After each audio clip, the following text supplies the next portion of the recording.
Picture a bar where the floor crunches with straw and spilled ale. The drink is safer than the village well, and every hooded traveler might be a spy. Medieval pubs, inns and taverns weren't just watering holes. They were the continent's rumour mills, job boards, and sometimes war rooms. Tonight, we push open their creaking doors. Monastic guest houses, salvation with room service. Long before roadside motels, monasteries along Europe's pilgrimage routes ran bustling guest houses.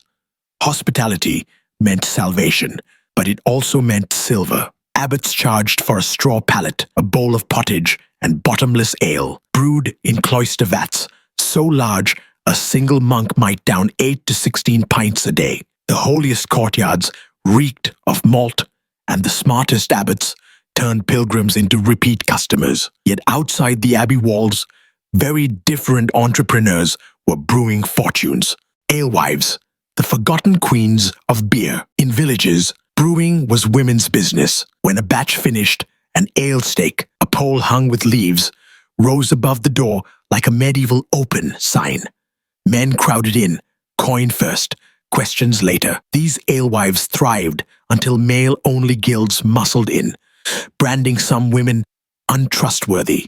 Or worse, later, folklore claimed they were hunted as witches. Modern historians say the real crime was cornering a lucrative market while female, and as commerce boomed, 3 rival venues vied for every traveler's purse. Inn, tavern, alehouse, choose your poison. By the 14th century, England's highways glittered with options. Inns offered beds, basic stew and hay for your horse, 1.5 pence a night. Taverns poured imported Bordeaux at 4 pence a gallon for merchants who liked their wealth on display.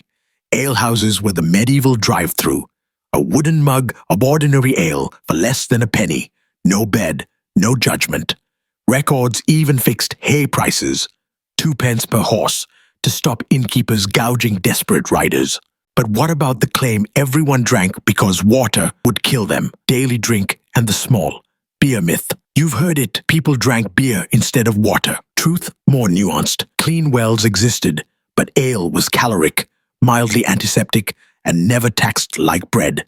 A weak small beer at 2.4% ABV turned breakfast into an energy drink in monasteries, farms, and even children's wooden cups. Still, chronic drunkenness got you fined or flogged. Beer was fuel, not a free pass. Step inside one of these buildings and your nose gets the first shock. Sights, smells, and scams rush. Covered floors, soaked up everything. Horse manure, sweat, vomit, sour ale. Communal straw mattresses crawled with lice, yet guests gladly paid because the alternative was wolves outside. Theft thrived.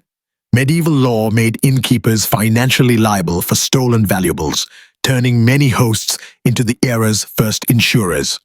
One London innkeeper was sued when his brewer swiped a nobleman's locked money box. Chaos soon drew the king's eye and his regulations.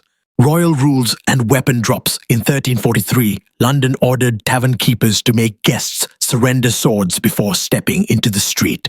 Hosts had to report suspicious characters or risk losing their license and perhaps their freedom. Whenever King Edward III arrived with his entourage, marshals chalked royal symbols on selected inns, commandeering every room, stable, and kitchen free of charge. But who policed the quality of the booze itself? Enter the ale conner. Sticky breeches, ale conners, and quality control. An official called the ale conner toured breweries in leather breeches. Legend says he'd pour ale on a wooden bench, sit down, and if his trousers stuck after 30 minutes, the batch was too sugary. Whether myth or marketing gimmick, cities certainly appointed testers to sniff out watered or toxic brews. Early consumer protection that could fine offenders more than a laborer earned in a week. Of course, many patrons weren't there for quality. They were chasing vice, dice, songs and Southwarks. Stews past midnight, the alehouse morphed into a gambling den, a sing-along hall, and in places like Southwark across the Thames, a red light district.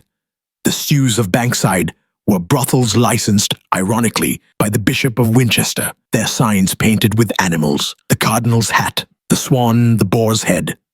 Dice clattered, minstrels played bawdy tunes, and watermen ferried thrill-seekers across London Bridge.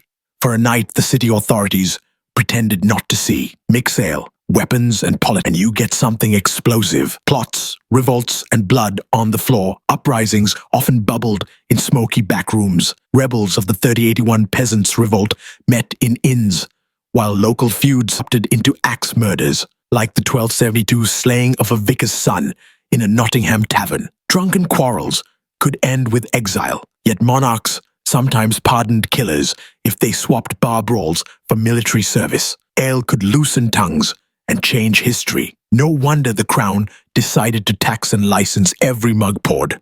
Licensing, taxes, and the long shadow. The 1552 Alehouse Act forced anyone selling alcohol to secure a license from 2 justices of the peace. Alehouses sold beer only, taverns had to serve food and wine, and inns needed beds as well. License holders posted bonds promising to curb gambling and excessive tippling. Break the bond and your ale stake came down, sometimes permanently. Modern pub licenses trace back to that Tudor paperwork. So, were medieval folk drunk all the time? Not quite. They balanced weak, small beer for calories with strict fines for public disorder. Women once brewed the nation's drink. Monks guzzled industrial quantities, kings policed weapons, and sticky-breeched inspectors guarded quality. The next time you raise a pint, picture straw underfoot and a bailiff eavesdropping in the corner. The medieval pub lives on, in the gossip, the laughter, and maybe the plotting still swirling around your local bar.